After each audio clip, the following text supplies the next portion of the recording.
Enamel layer, I'll just add a little bit of the translucency over the top of the blue that I layered on. And that'll help that blue effect. That'll help the blue effect to still be visible in the end product. And again, I know I've probably said it too many times already, but you have the most translucency at the corners. So this helps that translucency stand out.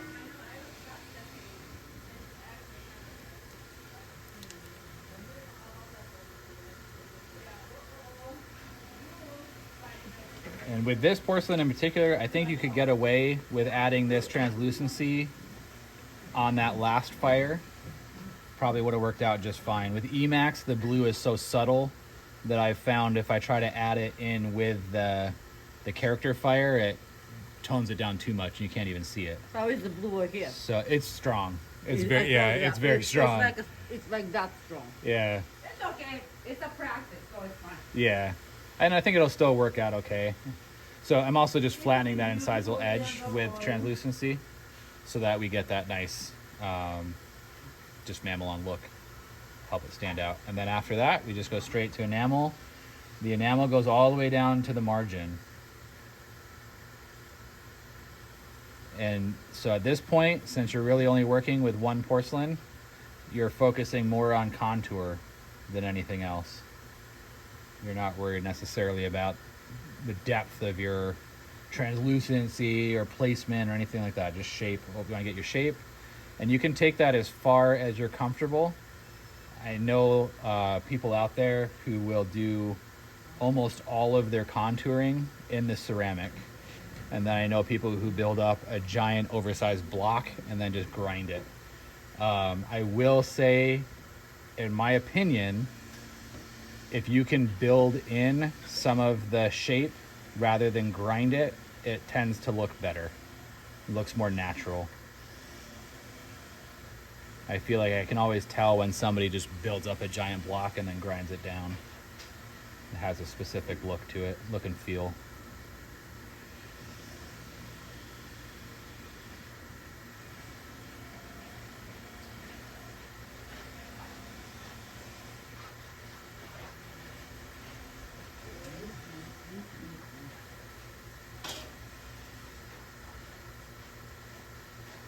So I'm not preoccupying myself very much with symmetry.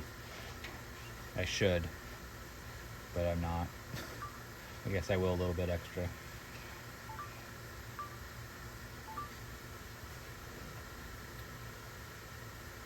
Hey Ian, one thing I found if we ever have to use this, is it these stains you guys used? Yes. I found, because the blue's intense, like you were saying. Yeah. Mix it with the purple, and it tones it down a little bit. Okay. And I even got a batch here that I mixed it with gray. And so, like a little bit of gray into it, and it changed the whole value to where none of them were overpowering, but it gave a nice translucent when you needed it in those special spots. Yeah. So that's something in case you have to use these For sure. shades. Um, or for the ladies there. Do you ever work with the complex gray, they call it? I never paid attention to what the shade, like what it was. So that one you mix together the basic blue, basic red, and basic yellow. And instead of creating a brown, it actually creates a gray.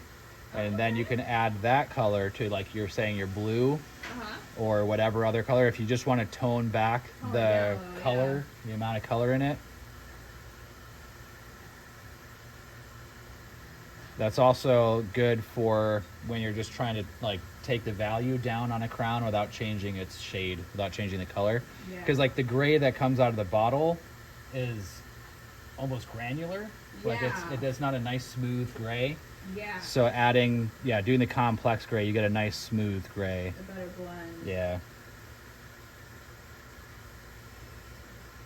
And like you say, a more subtle blue, gray, purplish, whatever you want to call it. Yeah, you never want the color to smack you in the face.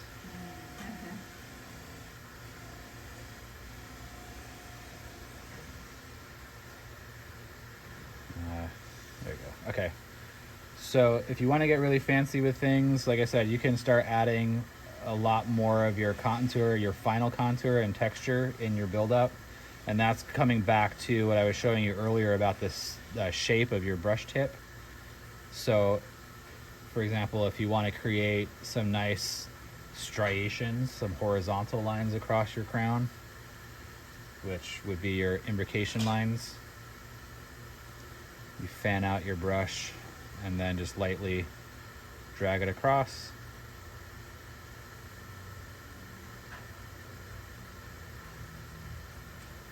That's did not work out quite as well as I intended. I think it's a little dry.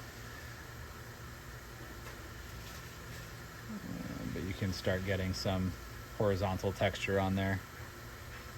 And then obviously you can do the same thing by just adding your lobes to get your vertical texture. But that just depends on what you're comfortable with and where your time is best well spent.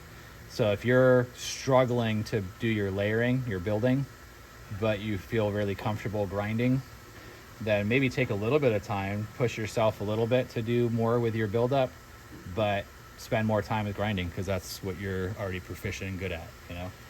I think it's always worth improving your skill set, but it's not worth wasting a whole lot of time doing something that you could do faster and easier in a different technique.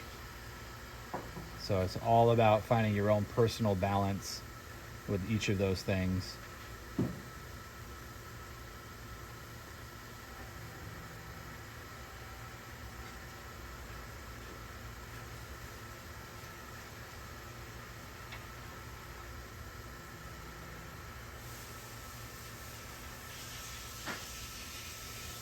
But the biggest thing that's going to help you out with layering, both for the characteristics and the enamel fire, if you are trying to get any kind of contour on there, is getting the consistency of the porcelain correct. Not too dry, not too wet.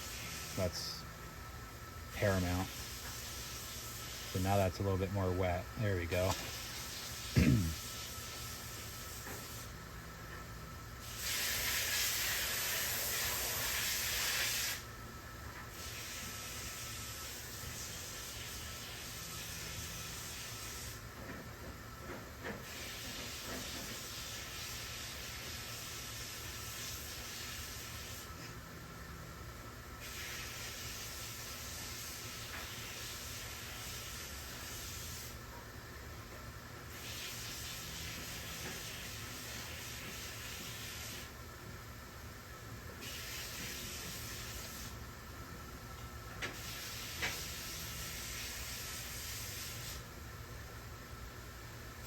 So another thing that helps interiors look nice and natural is when you have a nice incisal halo, where you have that bit of color right at the incisal edge. Either sometimes it's white, sometimes it's a bit more cream, sometimes it's more orange or yellow. So you kind of base it on the shade. Obviously, if you have photos, that'll go a long way to inform you what color to use. But otherwise, you go by shades. This is an A2, so I would stick with a little bit more of an orange halo if I were going to try to build one on. It's easy enough to stain in if you want as well. Okay, so I mean that's pretty much. Noticing how long these look didn't strike me until just now, but they seem very long for the mouth. You can see on one, I spent a little bit more time trying to build up some texture. The other one is pretty just smooth. We'll fire them that way so we can compare how they come out. I think these dies might not be fully seated. Yeah. The dies and look at me. Yeah, because otherwise I'm not sure how they ended up so long.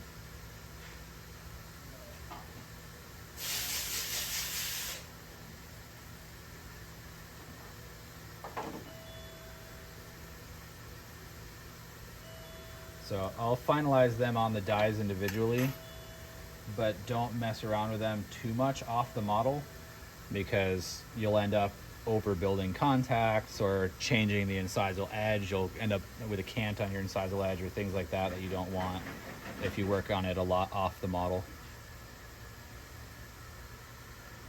Just basically looking to fill in the contacts, make sure that we have enough material there for shrink back, that we're not going to open things back up, and make sure that my line angles are full going from my line angle into the interproximal. Just fill that out. Leave the line angles where they are, leave the incisal edge where it is, all that stuff.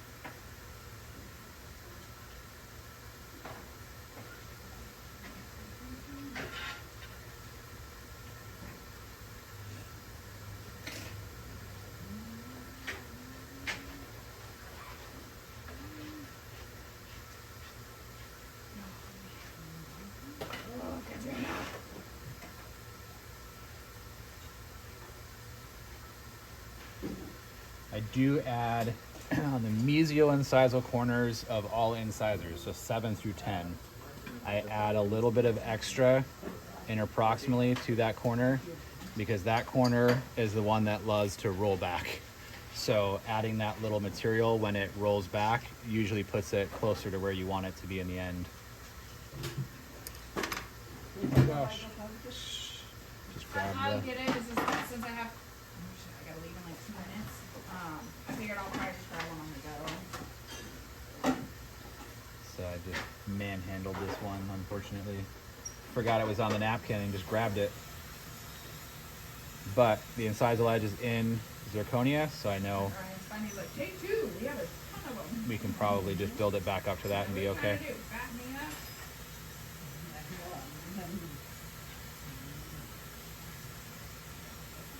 My dad every day or whatever, I do nothing, I don't do nothing to people. Until you say, ooh, I'm thinking Peter Island. It's addiction. So good. Is that the one down on Guadalupe? Yeah.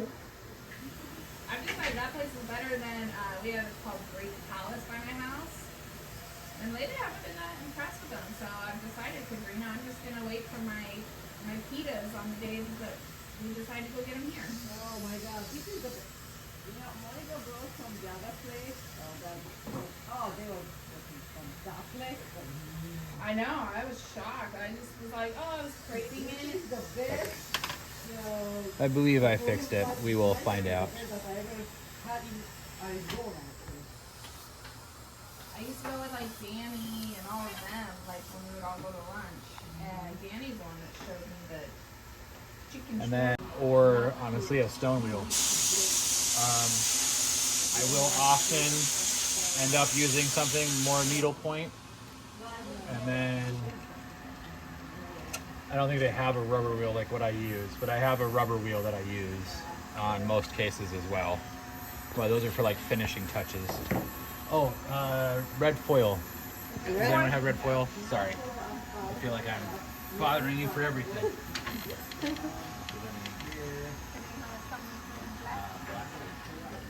Maybe you like black better. I'm trying to just, let's see. I think this is the one that I use here. Yeah. A little. Yeah, I like this one because it's cleaner. Mm-hmm. You don't get it all over the place as much. Oh, there's some here too, I didn't notice. I don't know if this will cut easily or not.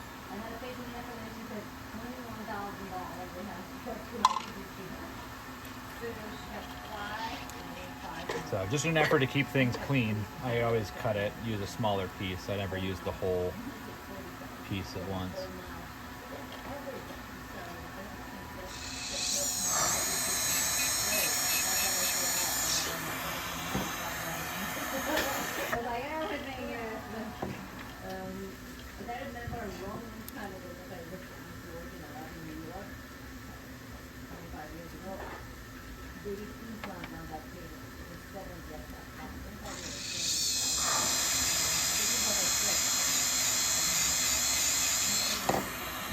And there's nothing particularly special about how I seat contacts. It's the same as everybody. Just if you try to set it down and it's really high up off of the margin, then be a little bit more aggressive about how you're grinding. Once you get it close, go slower, use lighter pressure. But we all do it the same in the end. I like to get it to where I can see that the margin is fully seated, and when I pull, I can maybe get the foil to slip a little bit, but it's not sliding right out. If I'm really close and I just barely want to hit it, I'll take it to a rubber wheel.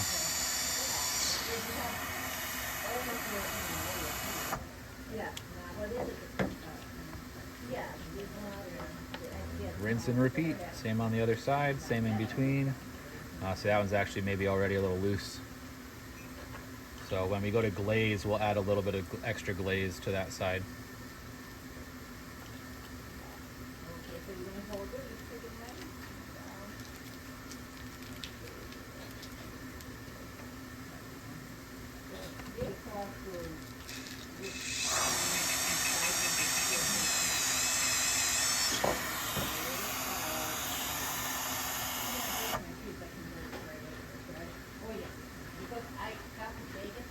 So these two units are already pretty much seating together, so I'm really just going slow, making minimal adjustments each time so that I don't open up the contact.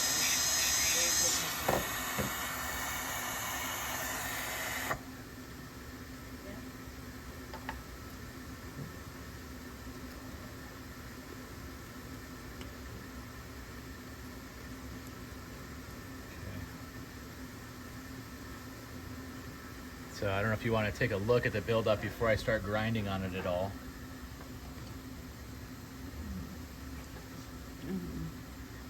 I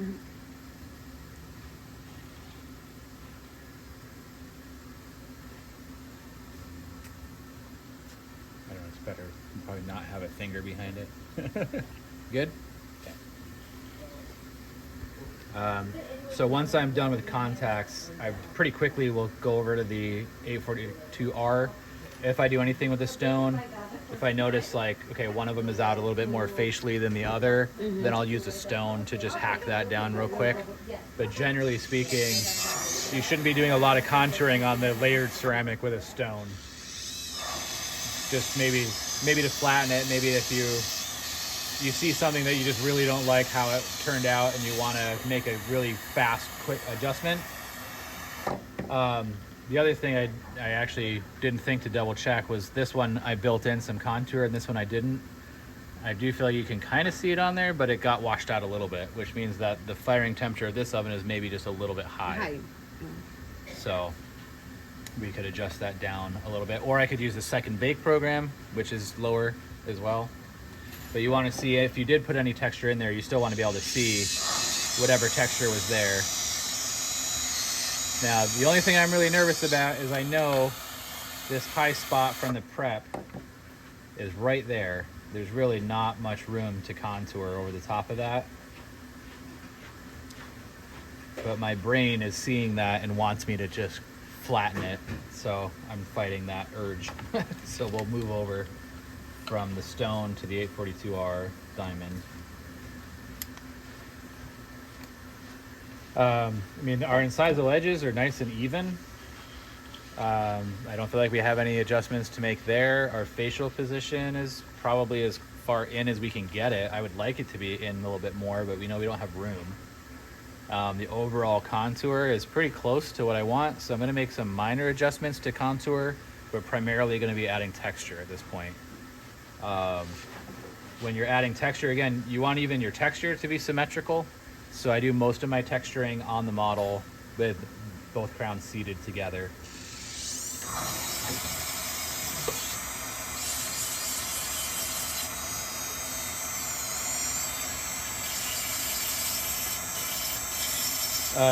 How familiar are you guys with the texture of a central? Do you feel like you know what a central, what the texture of a central is supposed to look like? No.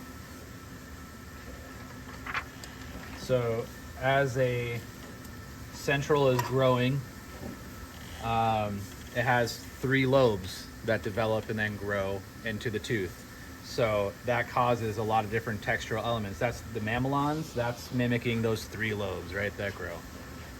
Again, you've got that mesial one tends to be a bit more narrow and long. The middle one is a little flatter and wider, and that distal one tends to be very bulbous. So that gives you that overall shape of a central, which has that sort of rounded distal corner and more of a sharper corner on the mesial. And so then this, when you're looking down from the incisal edge, The incisal edge itself usually should be pretty smooth. You shouldn't see a lot of variation in the incisal edge itself. But once you get down the tooth off of the incisal edge, you'll see from the facial view that it's got sort of this shape. And that's probably exaggerated. Maybe this should be a little bit more flat. But you'll see that's the facial aspect. This is where that lobe is growing. And then this is where that middle lobe is, and that mesial lobe. So this is the facial. So a lot of times as well, what you'll see, well, hold on, I'm trying to think of another way to illustrate it. So like, you'll have that waviness that kind of comes across the tooth like this, if that helps visualize it. And even if you have imbrication lines that come across the tooth, this is also kind of the shape that the imbrication lines will create. So as the tooth develops, it develops in layers, and it leaves behind all these little lines across the tooth. As you grow up and get older, those lines get worn down and polished, and you won't usually see them on an adult. Or if you do see them, they'll just be in these areas that are set deeper into the tooth. You won't see them on the high points. So the line angles, sort of this whole distal corner will usually be smooth, and you might see some sort of in the middle of the tooth if the person, has good hygiene and hasn't had to go to the doctor a bunch and get their teeth polished and all that stuff. So in creating those, you're gonna have your vertical grooves, that middle section slightly, see, I've already hit the coping. I was fighting it and I lost. So I'm already on top of the coping. But you'll see the middle section will be slightly inset from the line angles.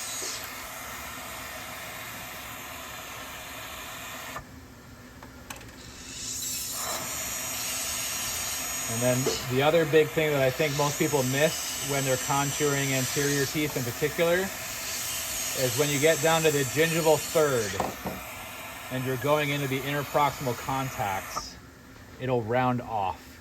So your line angles are, especially the mesial line angle, is pretty sharp for the incisal 2/3 of the tooth. And then most people, most of the time, you'll see it start to roll off as you get to that gingival third. And sometimes it's still relatively sharp, but it's not as sharp as that incisal 2/3. And then on the distal, it's always a lot softer. Or again, I shouldn't say always. Nothing in dental is always, but it's usually a lot softer. The line angle isn't so sharp. And as you get to this area here, it really rolls off. So you'll actually often see almost an indentation right here at this corner.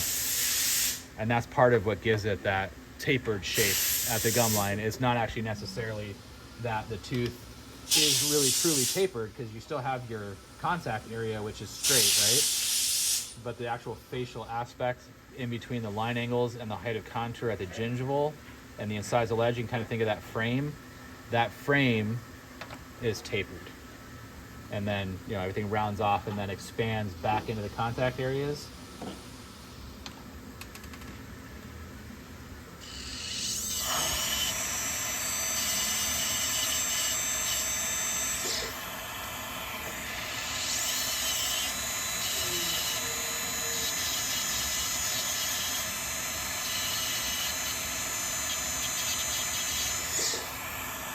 You want to soften this mesial incisal corner a little bit. Generally speaking, you don't see a really sharp, where the mesial incisal corners touch and there's no gap at all. That is usually an indication of wear. So that makes people's teeth look old, which some people want that. You'll actually see that a lot nowadays. People want Hollywood, which is like straight across. The space in between the teeth, these openings, referred to as embrasures. I don't know if you've heard that word before. But these are your incisal embrasures. A lot of people nowadays want all of their incisal embrasures closed, and they want their laterals and centrals to be the same length.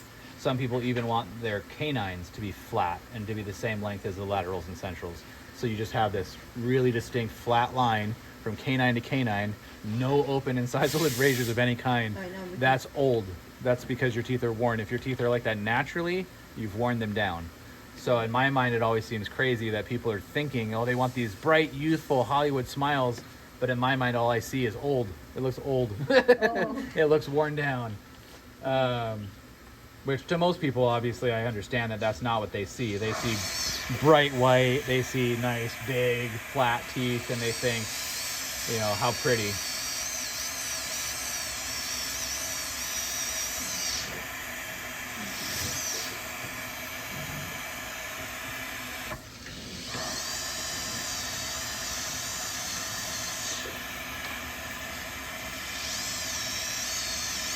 So just trying to refine the line angles in the incisal edge a little bit.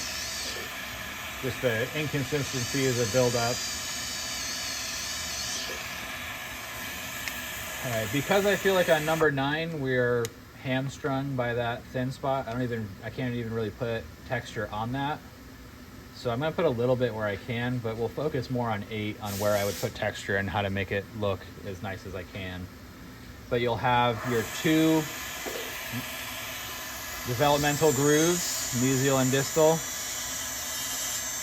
Usually, but not always, the mesial developmental groove is longer and more narrow. Yeah. It comes farther up the tooth and isn't so wide. Your distal one is usually wider and shorter. And then in the middle, you just break it up. Just add a few little textural elements vertically to break up that texture. What I see a lot is a flat plane with 2 grooves in it. And that is super, super common. If you pay attention to the models that you get when you're doing a bicuspid or whatever, look at the centrals.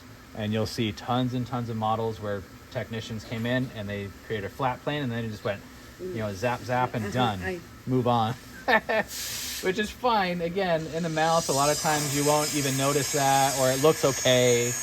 But if you want it to just refine it a little bit, make it look a little bit more natural, push it towards something that is going to blend in nicely, and it really doesn't take you a lot of extra time, then just instead of just going zip, zip, move your burr left and right across the tooth a little bit as you go. And that'll make it not just 2 straight lines, and then go back and just add some vertical elements in between those 2 lines, and done. It only takes an extra 30 seconds. And it adds a lot more interest and natural texture in your tooth. So then when you're coming to do anything horizontal, you want to make sure that first start with a smooth surface.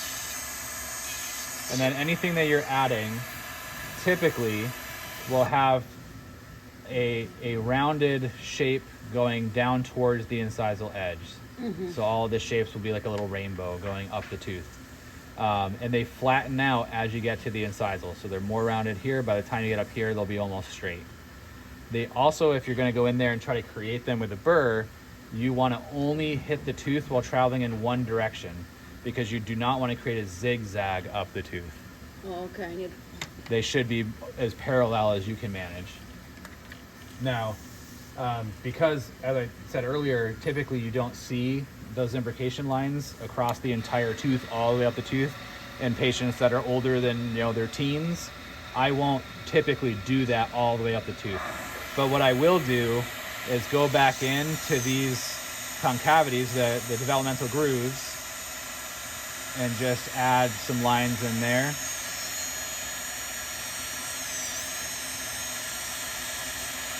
A lot of times you'll see some more distinct lines across the tooth. So I'll just do pretty sparingly. I'll add a handful of more distinct lines across the tooth. But I'll keep it, anything that goes all the way across like that, try to keep that to a minimum. So at that point, normally what I would do is I'd use the rubber wheel I have, which is like a polishing wheel. I'm guessing probably what this was once upon a time. And you'll just hit the line angles and the height of contour. So you're mimicking basically the kind of polish that a tooth would receive just from chewing and biting and all that stuff. So let's see if we can add a little bit more onto this one without totally ruining it.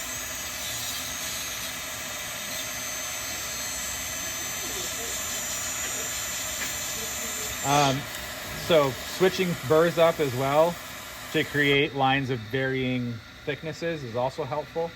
I didn't do that on the other one, but you know, you can start with the 842R to add some lines and then come back in with a more needle point. And just create a few more. Again, the key factor is to make sure that you keep them relatively parallel. You don't really want them to be overlapping and crisscrossing.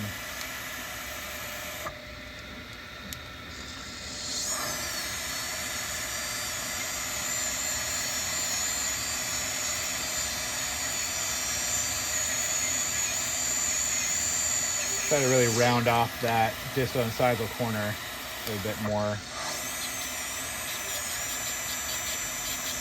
The other teeth in this mouth are pretty square, but you can still see how much more rounded off this corner is.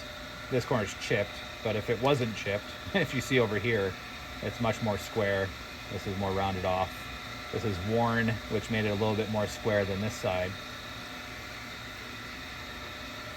But yeah, just always kind of softening the distal corner, even on teeth that are supposed to be square.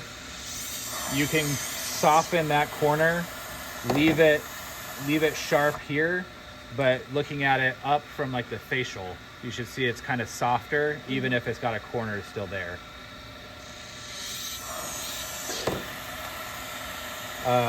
So the best advice I can give on that front, when you're trying to get your contours and you're trying to make sure everything is symmetrical, you're trying to make sure that you have all the features you want, look at it from every angle.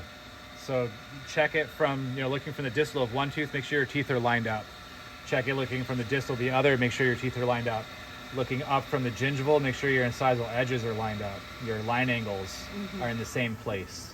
Look at it from the incisal edge down. Now you can see if your gingivals are at the same place, which this one is definitely not. A lot of it, again, this is just killing me. I don't feel like there's anything I can really do about it. But that incisal tip of number 9 prep is just kind of controlling everything on that tooth, which makes it impossible to match the other side.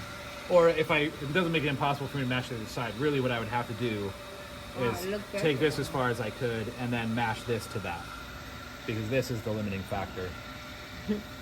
But it's not too bad. Like if I look from the incisal edge down, you can see that number 9, I think, is tucked in a little bit more. Yeah, number 9. So actually I could bring the gingival number 9 out facially a little bit, give it a little bit more emergence profile to match number 8. But if you look at it from incisal edge up, it's pretty good, you know. Look at it easy. From the distal. When I make, it's not easy. That's the story of our lives. The only thing I would say in response to that is I started doing layering. That's the first thing that I learned was layering. And I've been doing it for 18 years. So there's a reason that, you know, like, and I still look at other people's work, or I watch other people layer, and I think they make it look so easy, or they do such a nicer job than I do. There's always someone better than you, so if you can't always be comparing yourself to what other people are doing, otherwise you just get depressed. Just do the best job that you can do. Compete with yourself. You know, like, I want this case to be better than my last case.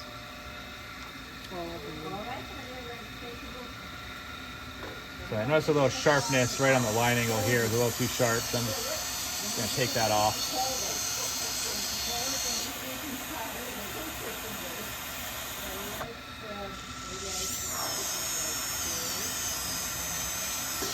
I think I'm getting a phone call. No, we're good. So yeah, even the position facially, if you look at from number 7 to 8, if you run your finger along there, you can feel like there's a little bit of a step, but it's not too bad. Versus this side has a big step. You know, this corner is sticking out from number 10 quite a bit more. And so you want to try to, you know, you want to think about the patient is going to be running their tongue over the top of their teeth all day, and having a corner that's sticking out, they'll notice, and then they'll, especially if they didn't have it before, then they'll obsess about it. And like, there's people that will eventually want to get their teeth remade just because they can feel, I just have this corner that won't go away or whatever. So you just want to try to make sure there's a nice smooth transition across, from one tooth to the next. Nothing is sticking out. We'll go outside, but we'll take out those, like,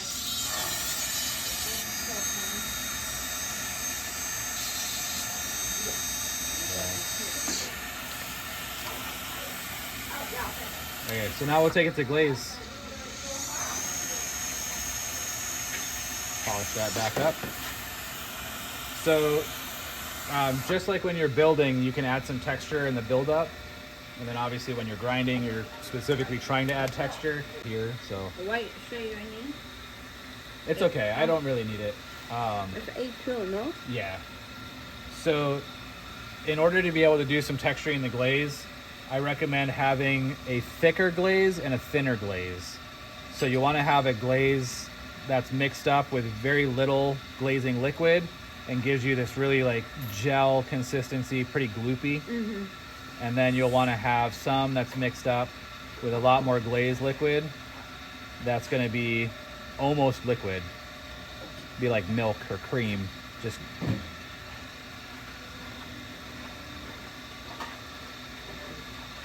and so what you'll do is you'll take your thinner glaze material and you'll just glaze the entire thing. And the way that I like to add a little bit of texture or improve the texture that I've done at this step is when you apply the glaze, apply it horizontally across the tooth only. And then you'll add a little bit more of those imbrication lines, a little bit more of that horizontal texture, but it will be very, very subtle. Okay, you put in the glaze like this. Yeah, only horizontal. Oh, okay. Yep. So we have those highlights are there for sure. I'm going to try to do a little something to make those not so severe. We're going to mix some of the A stain with a little white, with a little gray, and see if we can't get that to not be so prominent.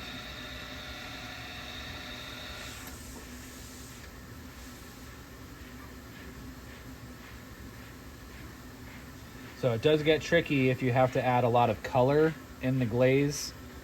Now it's going to be a lot harder to add your texture while also adding the color that you're trying to add. So you may have to glaze twice if you find that you're having to add a lot of color. You may have to do a color glaze cycle and then a final glaze cycle. Yeah, I don't know that this is going to do a whole lot, honestly. This is just... I'm sorry. I'm trying to... These highlights are very severe.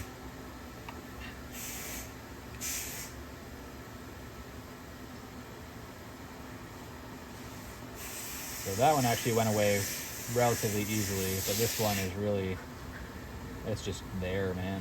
I don't know what I can do about it. Especially since I hit the coping, any stain that I had started with is now gone, and it's just made the highlight even worse than it already was. So I don't know that I can do much with that.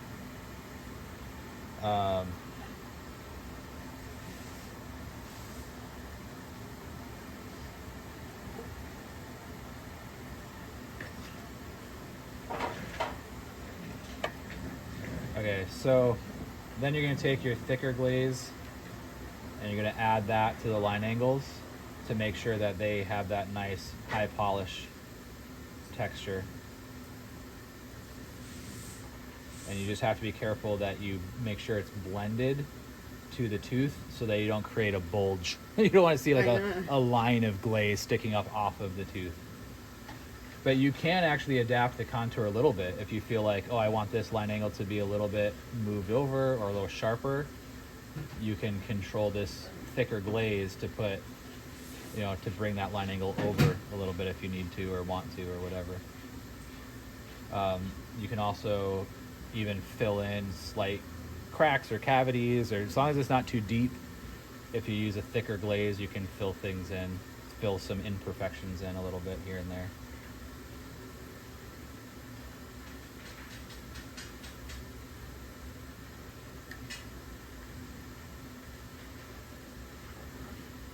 You put it white? Sorry? You put it white? No, this is just glaze. Oh, okay. But yeah, you can definitely add, like, it's pretty common to see a little bit of hypo. I don't have white on. Oh, no, yes, I do right here. You know, you can see a lot of often you'll have a little bit of hypo right here, and adding just a little bit of that. Again, if you're either doing every tooth, so you can basically do whatever you want, or if it exists on their teeth and you're matching it, you know, adding little details like that help make the whole case look more natural, like it belongs in the male. And again, as I don't want to beat a dead horse, but always subtle. Big white splotches, you can find them on natural teeth, but like unless they're already there, don't add them. If you're doing 10 units, don't put big white splotches all over it. No one wants that. You know, everyone is going to see that and go, what the heck happened to my teeth? So lingual side, it's just raw zirconia. I haven't even polished it yet, which probably I should, but anyway, it's going to get the thick gel consistency glaze.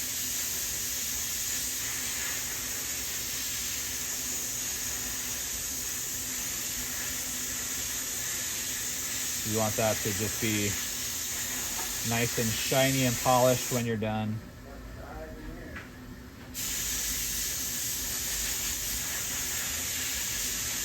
So, I mean, that's going to be basically the same kind of glaze you're doing on anything monolithic that you're working on. It is monolithic zirconia on the backside.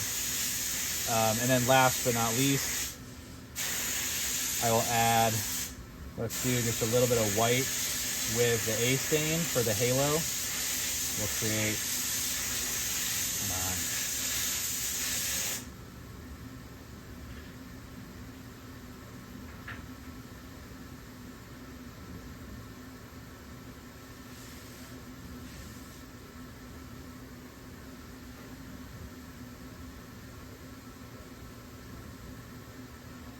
And then this stain, you want it to be pretty watered down.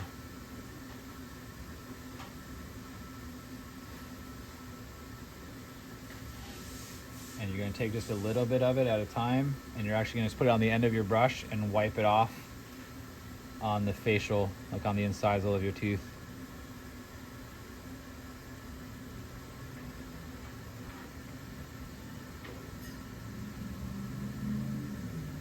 And then we'll come back, we'll turn it back around to the facial, and we'll adjust as needed if we want to add a little bit more or take a little bit off or whatever from the facial. But the easiest way to get it on there right at the incisal edge is just to wipe it on there. So we bring it back around. And actually I think we're pretty much just good to go. Maybe add a little bit more in a few spots.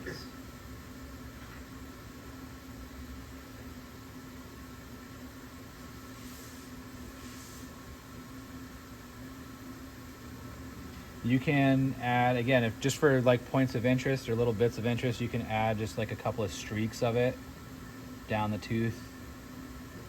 Don't go overboard. Just, 2 or 3 spots on the teeth. And again, that'll just break up the incisal edge. Unless there's a black speck on the facial of that tooth.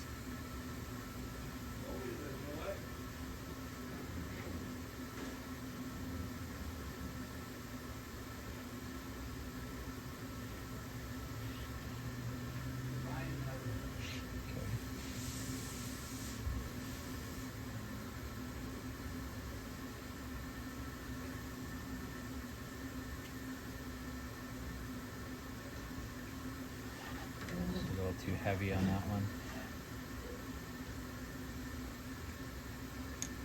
There you go. Pretty happy with that.